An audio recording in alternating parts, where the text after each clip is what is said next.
ಗಡಿ ಜಿಲ್ಲೆ ಬೀದರ್ನಲ್ಲಿ ಮತ್ತೆ ಮೈನಿಂಗ್ ಭರ್ಜರಿಯಾಗಿ ನಡೀತಾ ಇದೆ. ಬೀದರ್ ಜಿಲ್ಲೆಯ ಭಾಲ್ಕಿ ತಾಲೂಕಿನ ಏನಾಪುರ ಮತ್ತು ನಾವದಗಿ ಗ್ರಾಮದ ಒಳರಸ್ತೆಯಲ್ಲಿ ನಡೀತಾ ಇರುವ ಮೈನಿಂಗ್ ಹಗರಣ ಇದು.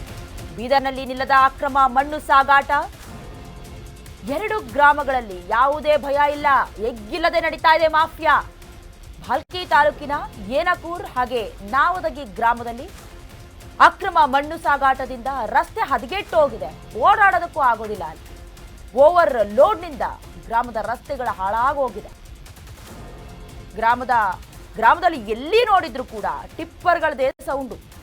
ಮಣ್ಣಿನ ಧೂಳಿನಿಂದ ಜಮೀನು ಮಾಲೀಕರು ಪರದಾಡುವ ಪರಿಸ್ಥಿತಿ ನಿರ್ಮಾಣವಾಗಿದೆ. ಅಕ್ರಮ ಮಣ್ಣು ಸಾಗಾಟ ಮಾಡಿ ಈಗ ನೀವು ದೃಶ್ಯದಲ್ಲಿ ಗಮನಿಸ್ತಾ ಇದ್ರೆ ಅದೇನು ರಸ್ತೆನಾ ಅಥವಾ ರಸ್ತೆಯೇ ಇಲ್ಲದ ಇರೋ ಜಾಗದಲ್ಲಿ ವಾಹನಗಳು ಓಡಾಡ್ತಿದ್ಯಾ ಅಂತ ಎಲ್ಲಿ ನೋಡಿದ್ರು ಟಿಪ್ಪರ್ಗಳದೇ ಸೌಂಡು. ಜೊತೆಗೆ ಮಣ್ಣಿನ ಧೂಳು, ಅಕ್ಕಪಕ್ಕದ ಜಮೀನಿನ ಮಾಲೀಕರು ಪರದಾಡುವಂಥ ಪರಿಸ್ಥಿತಿ ಎದುರಾಗಿರೋದು.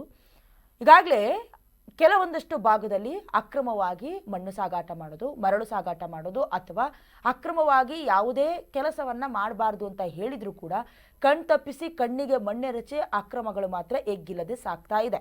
ಇದಕ್ಕೆ ಸಂಬಂಧಪಟ್ಟಂತೆ ಓವರ್ಲೋಡ್ ಮಾಡ್ಕೊಂಡು ಹೋಗೋದು. ಹಾಗಾಗಿ ಹೊಸದಾಗಿ ನಿರ್ಮಾಣ ಮಾಡಿದ್ದ ರಸ್ತೆನೇ ಹಾಳಾಗಿರೋದು ಗೊತ್ತಾಗ್ತಾ ಇದೆ.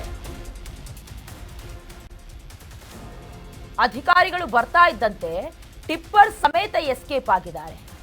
ಅಕ್ರಮ ಮಣ್ಣು ಸಾಗಾಟ ನಡೆದ್ರು ಅಧಿಕಾರಿಗಳು ಜಾಣ ಮೌನ, ಸೈಲೆಂಟ್ ಆಗಿದ್ದಾರೆ. ಕ್ರಮ ಕೈಗೊಳ್ಳುವ ಬದಲು ಜಮೀನು ಓನರ್ಗೆ ವಾರ್ನಿಂಗ್ ಕೊಟ್ಟಿದ್ದಾರೆ ನೋಡಿ. ಮಣ್ಣು ಸಾಗಾಟ ನಡೆದ್ರು ಅಧಿಕಾರಿಗಳು ಕಣ್ಮುಚ್ಚಿ ಕುಳಿತುಕೊಂಡಿದ್ದಾರೆ. ಯಾವ ಕಾರಣಕ್ಕೆ? ಅಧಿಕಾರಿಗಳ ವಿರುದ್ಧ ಸಾರ್ವಜನಿಕರು ಆಕ್ರೋಶವನ್ನ ಹೊರಹಾಕ್ತಿದ್ದಾರೆ.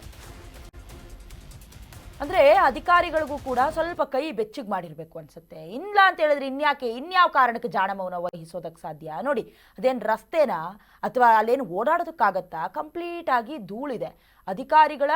ಅಧಿಕಾರಿಗಳೇನು ಮಾಡ್ತಿದ್ದಾರೆ, ಜಮೀನಿನ ಮಾಲೀಕರಿಗೆ ಖಡಕ್ಕಾಗಿ ವಾರ್ನಿಂಗ್ ಕೊಡ್ತಿದ್ದಾರೆ. ಪರ್ಮಿಷನ್ ತಗೊಳ್ಳದೆ ಯಾಕಿಂತ ಕೆಲಸ ಮಾಡ್ತಿದ್ದೀರಾ, ನಿಮ್ಮ ವಿರುದ್ಧ ಕ್ರಮವನ್ನು ಕೈಗೊಳ್ತೀವಿ ಅಂತ ಜಮೀನಿನ ಮಾಲೀಕರಿಗೆ ಎಚ್ಚರಿಕೆ ಕೊಟ್ಟಿದ್ದಾರೆ.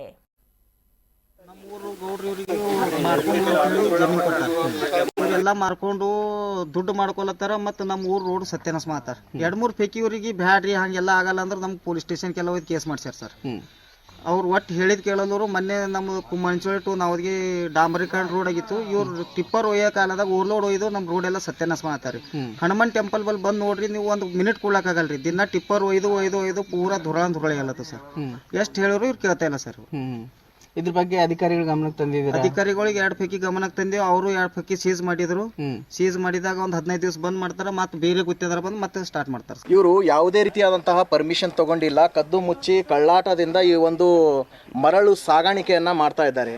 ಇದು ಸರ್ಕಾರಕ್ಕೆ ಸಂಬಂಧಪಟ್ಟಿದ್ದು. ಇವರು ಉಳ್ಳಿಕ್ಕೆ ಇರ್ತಕ್ಕಂತ ಹೊಲ ಏನ್ ಮಾಡ್ತಾ ಇದ್ದಾರೆ ಅಂದ್ರೆ 3 ಫೀಟ್ಗಿಂತಲೂ ಕೆಳಗಡೆ ಅಗೆದು ಈ ಮರುಳನ್ನ ಏನ್ ಮಾಡ್ತಾ ಇದ್ದಾರೆ, ಸರ್ಕಾರದ ಕಣ್ಣು ಮುಚ್ಚಿಸಿ ಅವರು ಮಾರ್ಕೊಳ್ತಾ ಇದ್ದಾರೆ. ಇದು ಸರ್ಕಾರ ಕೂಡ ಇದನ್ನ ನೋಡ್ಬೇಕು, ನೋಡಿ ಇವ್ರ ಬಗ್ಗೆ ಆಕ್ಷನ್ ತಗೊಳ್ಬೇಕು. ತಕ್ಷಣವೇ ಇವ್ರು ಆಕ್ಷನ್ ತಗೊಂಡು ಅಷ್ಟು ಗಾಡಿಗಳನ್ನ ಮತ್ತೆ JCBಗಳನ್ನ ಎಷ್ಟು ಇದರಲ್ಲಿ ಭಾಗಿಯಾಗಿದ್ದಾವ ಅವು ಎಲ್ಲವನ್ನು ಸೀಸ್ ಮಾಡಲೇಬೇಕು ಇವರು. ಈಗ ನಮ್ಮ ಜೊತೆಗೆ ಅವ್ರ RI ಅವರಿಗೆ ನಾವು ಇನ್ಫಾರ್ಮೇಶನ್ ಏನು ಕೊಟ್ಟಿದ್ದೀವಿ, ಅವ್ರು ಬಂದಿದ್ದಾರೆ, ಪರಿಶೀಲನೆಯನ್ನ ಮಾಡ್ತಾ ಇದ್ದಾರೆ. ಕಂಪಲ್ಸರಿಯಾಗಿ ಆ ಎಲ್ಲ ಸೀಸ್ ಮಾಡಲೇಬೇಕು ಅವರು.